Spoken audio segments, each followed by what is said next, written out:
হরে কৃষ্ণ বৈদিক শ্লোক উইথ সই চ্যানেলে আপনাদের স্বাগতম।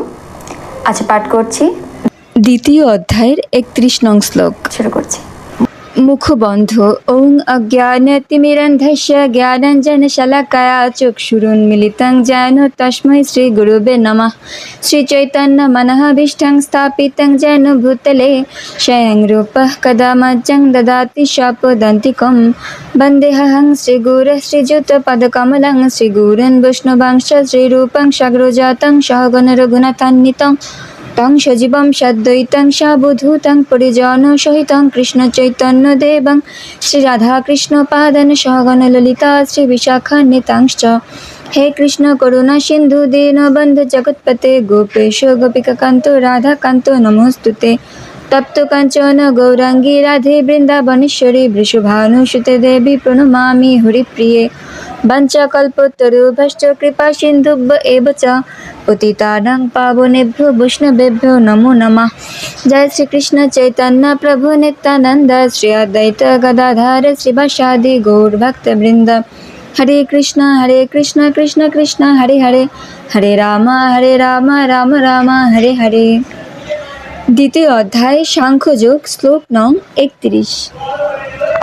স্বধর্মমপি চ বেক্ষণা বিকম্পিতো মহর্ষি ধর্মাদ্ধি যুদ্ধশ্রেয়ো হন্যতে ক্ষত্রিয়স্য ন বিদ্যতে। শব্দের অর্থ: স্বধর্মম স্বধর্মের প্রতি, অপি চ আরও, অবেক্ষ বিবেচনা করে, ন না বিকম্পিতুম দ্বিধা করতে, অহর্ষি উচিত, ধর্মাৎ ধর্মের জন্য, হি যেহেতু, যুদ্ধাৎ যুদ্ধ অপেক্ষা, শ্রেয় শ্রেয়স্কর কর্ম, অন্যত অন্য কিছু, ক্ষত্রিয়স্য ক্ষত্রিয়ের, ন বিদ্যতে নেই। অনুবাদ: ক্ষত্রিয় রূপে তোমার স্বধর্ম বিবেচনা করে তোমার জানা উচিত যে ধর্ম রক্ষার্থে যুদ্ধ করার থেকে ক্ষত্রিয়ের পক্ষে মঙ্গলকর আর কিছুই নেই। তাই তোমার দ্বিধাগ্রস্ত হওয়া উচিত নয়। তাৎপর্য: চতুর্বর্ণের দ্বিতীয় বর্ণকে বলা হয় ক্ষত্রিয়। এদের কাজ হচ্ছে রাজ্য শাসন ও প্রজা পালন করা। খৎ কথাটির অর্থ হচ্ছে আঘাত। আঘাত বা বিপদ থেকে ত্রায়তে ত্রাণ করে, যে ত্রাণ করে সে হচ্ছে ক্ষত্রিয়। ক্ষত্রিয়েরা অস্ত্র চালনা শিক্ষা লাভ করে তাতে পারদর্শিতা লাভ করত। তাদের এই শিক্ষার একটি অঙ্গ হচ্ছে বনে গিয়ে হিংস্র পশু শিকার করা। এভাবে অস্ত্র শিক্ষা সমাপ্ত হলে ক্ষত্রিয় সন্তান বনে গিয়ে হিংস্র বাঘকে যুদ্ধে আহ্বান করত এবং শুধু তলোয়ার হাতে সেই বাঘের সঙ্গে যুদ্ধ করে তাকে নিধন করত। তারপর সেই বাঘকে পূর্ণ রাষ্ট্রীয় মর্যাদার সঙ্গে সৎকার করা হতো। এই প্রথা আজও জয়পুরের ক্ষত্রিয় রাজ পরিবারে প্রচলিত আছে। ক্ষত্রিয়েরা শত্রুকে যুদ্ধে আহ্বান করে তার প্রাণ সংহার করতে দ্বিধা করে না। রাজ্য শাসন ও প্রজা পালনের জন্য এই প্রথার প্রয়োজন অপরিহার্য। তাই ক্ষত্রিয়েরা সরাসরিভাবে সন্ন্যাস গ্রহণ করতে পারে না। রাজনীতির ক্ষেত্রে অহিংসার পথ অবলম্বন করা কূটনীতি হতে পারে, কিন্তু তা কখনোই নীতিগত পন্থা নয়। নীতিশাস্ত্রে আছে, আহুবেষু মিথুঃ ননং জিঘাংসন্ত মহীক্ষিত যুদ্ধমানা পরং শক্তা স্বর্গং ইয়ান্ত পরাঙ্কুখা যজ্ঞেষু পশবো ব্রহ্মণ হন্যন্তে সততং দ্বিজৈ। সংস্কৃতা কিল মন্ত্রশ্চ তেহপি স্বর্গং বাপ্নুবন। কোনো রাজা অথবা ক্ষত্রিয় যখন যুদ্ধক্ষেত্রে ঈর্ষান্বিত শত্রুর সঙ্গে সংগ্রামে রত হন, মৃত্যুর পর তিনি স্বর্গলোকে গমন করেন। তেমনি ব্রাহ্মণ যজ্ঞে পশু বলি দিলে স্বর্গ লাভ করেন। তাই যুদ্ধক্ষেত্রে শত্রুকে হত্যা করা এবং যজ্ঞে পশু বলি দেওয়াকে হিংসাত্মক কার্য বলে গণ্য করা হয় না, কারণ এই ধর্ম অনুষ্ঠানের ফলে সকলেই লাভবান হয়।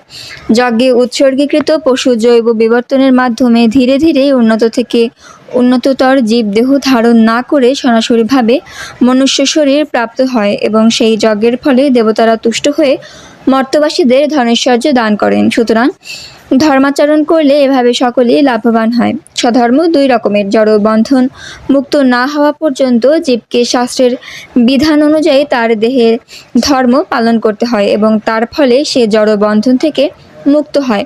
মুক্ত অবস্থায় জীব তার অপ্রাকৃত স্বরূপে অধিষ্ঠিত থাকে।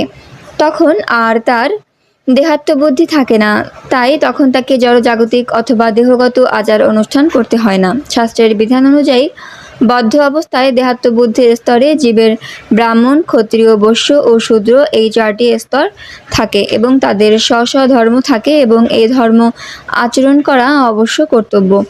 ভগবান নিজেই গুণ ও কর্ম অনুসারে এই স্বধর্ম নির্ধারিত করেছেন এবং এই সম্বন্ধে 4th অধ্যায়ে বিশেষভাবে আলোচনা করা হয়েছে। দেহগত স্বধর্মকে বলা হয় বর্ণাশ্রম ধর্ম অথবা মানুষের পারমার্থিক উন্নতি লাভের উপায়।